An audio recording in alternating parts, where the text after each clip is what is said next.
It was supposed to be a night of celebration. December 14th, 2025, the first night of Hanukkah.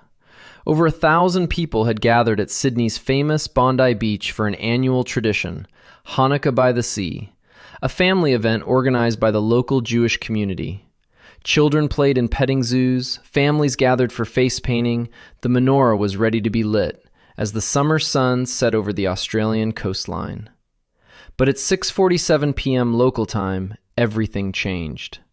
What happened over the next 6 minutes would become Australia's deadliest terrorist attack in history and reveal stories of unimaginable heroism in the face of pure evil.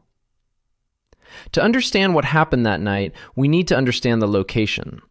Bondi Beach is one of the most iconic beaches in the world. Located in Sydney's eastern suburbs, it's a place where tourists and locals alike come to surf, swim, and enjoy the Australian summer. The famous Bondi Pavilion sits just off the sand, and a pedestrian footbridge connects the beach area to Campbell Parade, the main road running along the shore.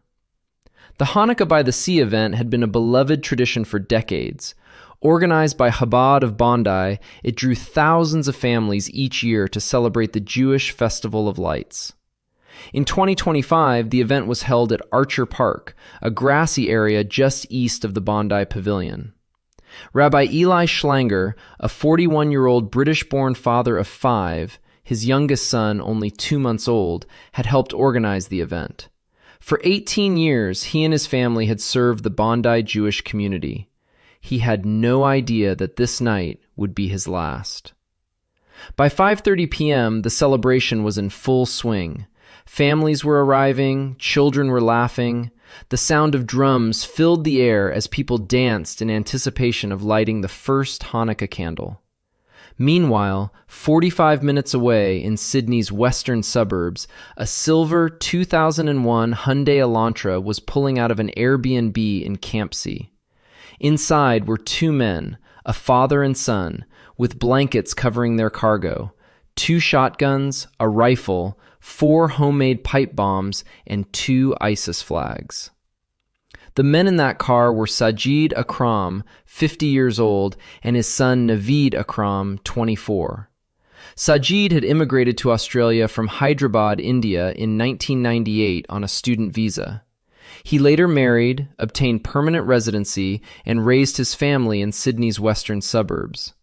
By all outward appearances, he lived a quiet life. He owned a fruit and vegetable shop, and neighbors described the family as normal. But beneath the surface, something darker had been brewing. Naveed, born and raised in Australia, had come to the attention of Australia's Domestic Intelligence Agency, ASIO, back in 2019. He had connections to a Sydney-based ISIS cell led by a man known as Matari, the self-proclaimed Australian commander of ISIS, who was serving a 7-year prison sentence for planning an insurgency. ASIO investigated Naveed for 6 months. Their conclusion? No ongoing threat. No indication he would engage in violence. They were catastrophically wrong. In November 2025, just weeks before the attack, father and son traveled to Mindanao in the southern Philippines, a region known as a hotbed for Islamic extremism. They stayed in Davao City for 28 days, rarely leaving their hotel room. Australian authorities now believe they underwent military-style training during this trip. When they returned, Sajid, who had legally owned firearms for a decade, had 6 weapons registered to his name, all obtained legally under Australia's strict gun laws. On the morning of December 14th, police would later discover they recorded a video. In it, they recited their political and religious views, condemned Zionists, and pledged allegiance to ISIS. Then they got in their car and drove to Bondi Beach. At approximately 6:45 p.m., the silver Hyundai pulled up on Campbell Parade, directly across from the Hanukkah celebration. What happened next was captured on a dashcam by a passing car, footage that would later be shared around the world. As Sajid Akram stepped out of the vehicle and began unloading his weapons, an ISIS flag draped across the windshield, an elderly couple walking nearby saw what was happening. Boris Gurman, 69, and his wife Sofia, 61, had been married for 34 years. Their 35th anniversary was just weeks away. Sofia's 62nd birthday was in 3 days. They were long-time Bondi locals. Boris, a retired mechanic known for his generosity, Sofia, a beloved employee at Australia Post. Without hesitation, Boris charged. The dashcam footage shows him tackling Sajid Akram, wresting the rifle from his hands. Sofia ran to help her husband. Together they fought. Two ordinary people against a terrorist armed for mass murder. Boris managed to get the gun away. He stood up, pointing it at the attacker. But Sajid had another weapon. He pulled out a second rifle and opened fire. Boris and Sofia Gurman were killed right there on Campbell Parade, the first victims of the massacre. Drone footage taken later shows them lying side by side on the pavement, Sofia's arm wrapped around her husband, together in death as they were in life. Their family would later say, "This encapsulates who Boris and Sofia were, people who instinctively and selflessly tried to help others." They had bought the crowd precious seconds, but the killing was just beginning. With Boris and Sofia dead, Sajid and Naveed Akram moved toward the footbridge overlooking Archer Park and the 1,000 people celebrating below. Before they opened fire, they threw 4 homemade bombs into the crowd, 3 pipe bombs, and a tennis ball bomb filled with gunpowder and steel ball bearings. By some miracle, none of them detonated. Then the shooting began. From their elevated position on the footbridge, the 2 gunmen had a clear line of sight to the families below. Naveed, armed with a bolt-action rifle, fired with terrifying precision. 4 rounds in just over 5 seconds. Sajid descended from the bridge into the park itself, getting closer to his victims. Panic erupted. Parents threw themselves over their children. People ran toward the water, fully clothed, desperate to escape. Others hid behind cars, against the pavilion walls, anywhere they could find cover. The gunman fired approximately 83 rounds in total. Witnesses said Naveed paused at one point to wave away bystanders approaching from other directions. He wasn't interested in them. His targets were specific: the Jews celebrating Hanukkah. 10-year-old Matilda was there with her parents and 6-year-old sister. She was shot in front of her family. Her father wrapped his shirt around her as she told him she couldn't breathe. She later died in hospital. Alex Kleytman, 87 years old, had survived the Holocaust as a child in Siberia. He had come to Bondi Beach to celebrate Hanukkah, as he had for years. When the shooting started, he threw himself over his wife Larissa, shielding her with his body. He was killed protecting her, surviving one genocide, only to die in another act of anti-Semitic violence 6 decades later. Rabbi Schlanger, the event organizer, was seen walking toward the gunman with his hands raised, appealing to their humanity. He was shot and killed. In 6 minutes, 15 people were murdered. 40 more were wounded. The youngest victim was 10. The oldest was 87. But in those same 6 minutes, ordinary people became heroes. Ahmed al-Ahmed was a 43-year-old Syrian-born fruit shop owner, a Muslim, a father of 2 young daughters. His parents had just arrived in Sydney from Syria 2 months earlier to reunite with their son. He had come to Bondi Beach that evening for coffee with a friend. When the shooting started, Ahmed didn't run. He crouched behind parked cars, watching, waiting. Then he saw his moment. As Sajid Akram paused to reload, Ahmed launched himself at the gunman from behind. The footage, viewed millions of times around the world, shows him tackling Sajid, wrestling the shotgun from his hands, and turning it on the attacker.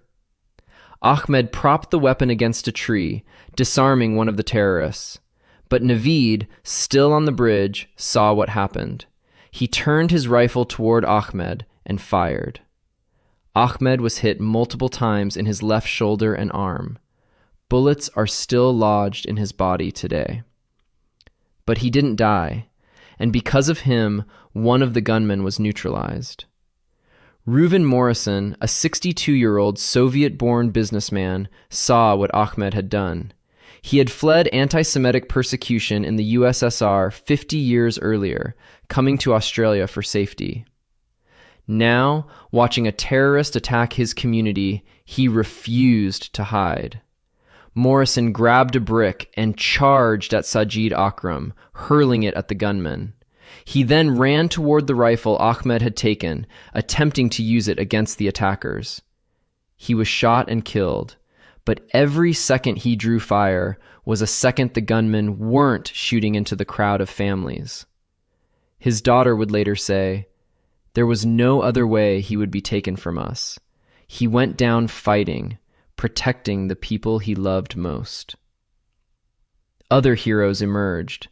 Tibor Weitzen, 78, known as the Lollipop Man for handing out sweets to children at synagogue, died shielding his wife and a friend. A woman who was shot jumped onto a 3-year-old she didn't know, protecting the child with her bleeding body. Volunteer lifeguards sprinted barefoot toward the gunfire to provide first aid. And then the police arrived. At 6:57 p.m., just 10 minutes after the first shots, New South Wales police officers engaged the gunmen on the footbridge. Armed only with handguns against long-range rifles, they exchanged fire. Probationary Constable Jack Hibbert, just 22 years old and only 4 months into his career, was shot in the head and shoulder. He survived, his family calling his recovery a miracle. The officers killed Sajid Akram at the scene. Naveed was critically wounded and collapsed on the bridge. Drone footage shows both attackers lying motionless as police secured the area. By the end, 16 people were dead, including Sajid. 15 innocent lives taken, 40 wounded. More than 123 ambulance personnel responded to what one paramedic described as a war zone. Naveed Akram woke from his coma 2 days later. He was charged with 59 offenses, including 15 counts of murder and 1 count of committing a terrorist act. The attack prompted immediate action. Australia's National Cabinet agreed to strengthen gun laws, including restricting firearm ownership to citizens only, which would have excluded Sajid Akram, a permanent resident. New South Wales passed emergency legislation banning terrorist symbols and tightening gun restrictions. Prime Minister Anthony Albanese called it an act of pure evil and announced a bravery award for the civilians who fought back. Ahmed al-Ahmed received over $2.3 million in donations from 40,000 people, including $99,000 from billionaire hedge fund manager Bill Ackman. When asked about his actions, Ahmed's father said simply, "When he did what he did, he wasn't thinking about the background of the people he's saving. He doesn't discriminate between one nationality and another." A Muslim man saving Jewish lives at a Hanukkah celebration. In the worst of humanity, the best of humanity emerged. In the days that followed, Bondi Beach became a sea of flowers. Thousands visited the makeshift memorial at Bondi Pavilion. The Sydney Opera House lit its sails with a menorah. A record number of Australians, nearly 50,000 in a single day, signed up to donate blood. The victims were laid to rest according to Jewish tradition. Alex Kleytman, the Holocaust survivor. Rabbi Eli Schlanger, buried in Jerusalem. 10-year-old Matilda, who her father named because he thought it was the most Australian name to ever exist. Boris and Sofia Gurman, who died as they lived, together, protecting others. Australia will remember December 14th, 2025, as its darkest day. But it will also remember the heroes. The elderly couple who charged a gunman, the Syrian refugee who disarmed a terrorist, the grandfather who threw bricks, the strangers who shielded children they'd never met. Because in those 6 minutes, when evil descended on Bondi Beach, ordinary people made an extraordinary choice. They chose to fight back.